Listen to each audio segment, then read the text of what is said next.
Jon Jones, I mean, let's get to him right off the bat. Coming back, you were supposed to come back last year. What is the Jon Jones story to you? Where are you at with Jon Jones? Jon Jones and I still haven't talked since the last time he pulled out of 200. But he's getting the opportunity right now to come back and face Daniel Cormier, without a doubt, two of the best light heavyweights ever. Both of these guys. Jon Jones obviously has had the potential to be the greatest of all time. I mean, this guy still hasn't lost a fight. If you look at his record, there's a 1 there, but that was because of a ref that shouldn't even have been reffing, a guy who completely screwed up Jon Jones' record. So this is Jon Jones' chance to come back and stay undefeated. When you say you haven't talked to him in a year, why is that? Because I wasn't happy with him and what happened with him falling out of 200. I feel like we've been there for the guy every time, he's had a problem. And for him to do that at 200, I was not happy. But we don't have to talk for him to come back and do what he's going to try to do on Saturday night. We don't have to talk. I'm not mad at him anymore like I was before, and we'll see how this thing plays out. If he doesn't show up for this one, I mean, that's going to be a whole nother ballgame. But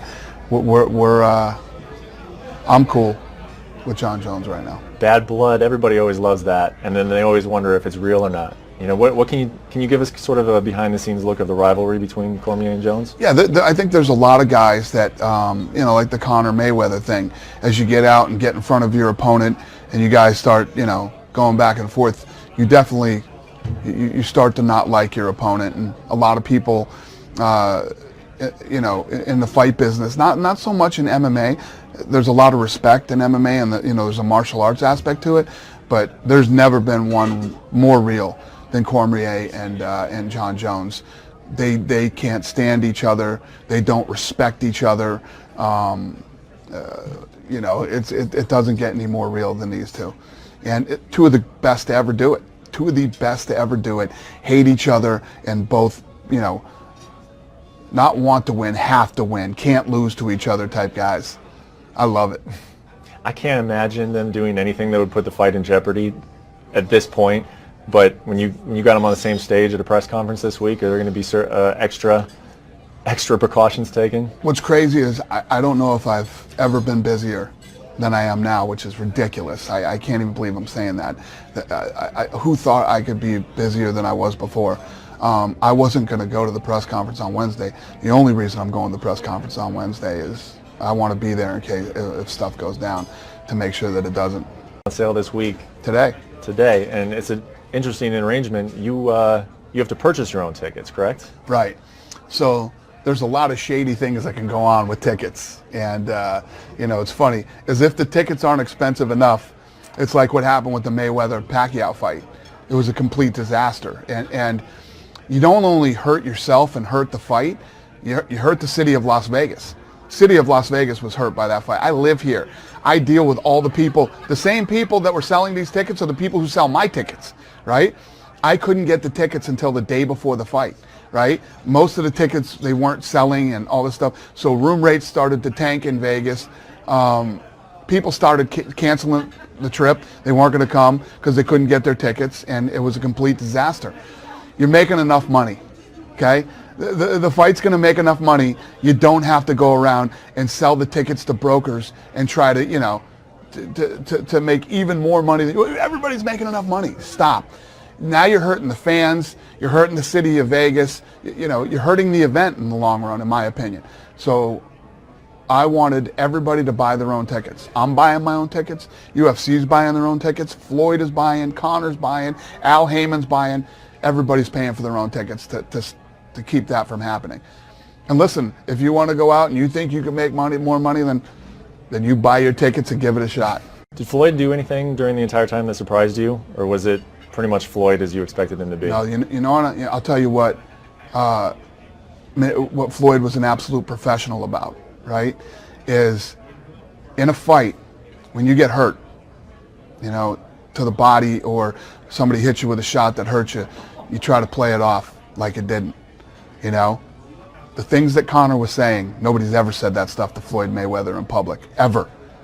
And Floyd sat there and took him on the chin and acted like it didn't bother him. He would drink his coffee, or he'd mess around on his phone and talk to his daughter, who was coming and helping him with whatever was going on the phone. He tried to play it off like that stuff didn't bother him. Floyd's a human being. It bothered him. But he played it off very well. Even the last day, which I apologized for, when Conor grabbed him on the top of his head and like kind of slapped him on his head. Floyd took it and acted like Conor never touched him. It was interesting. That was interesting. What do you make of that? Because he didn't seem bothered by it. Right. He's trying to shrug it off, like, say what you want, do what you want. You're not bothering me. You're not getting under my skin. It's being a true professional in the mental warfare game. Everything that you've said to me isn't bothering me, and you just touched me in front of millions of people. That didn't bother me either. But it did. Absolutely bothered him. Not much Ronda Rousey news anymore. Right. Is there any news on Ronda Rousey? I think that people realize that she's probably going to retire, and Ronda Rousey did incredible things for this sport and for this company, and obviously for women's fighting. So she hasn't said anything to me about retirement. Still, she's still in the USADA program, but I think she's going to retire. Is that a bit of a sad story almost? Because she did do great things. What's sad about the Ronda Rousey story? Because a woman in sports, let alone fighting, came in and made way more money than all the men. Blew the thing up, created an actual division for women. Joanna Jędrzejczyk now, makes a ton of money. Amanda, makes a ton of money. Now we're literally 5 blocks down the street doing the 125-pound division for the Ultimate Fighter for women. Ronda Rousey is anything but a sad story. She made a ton of money. A woman who had basically told everybody, I made no money in the Olympics. I actually feel like I was living in my car, this, that, and all this other stuff. Now she made enough money so she never has to work a day again in her life. That's anything but sad.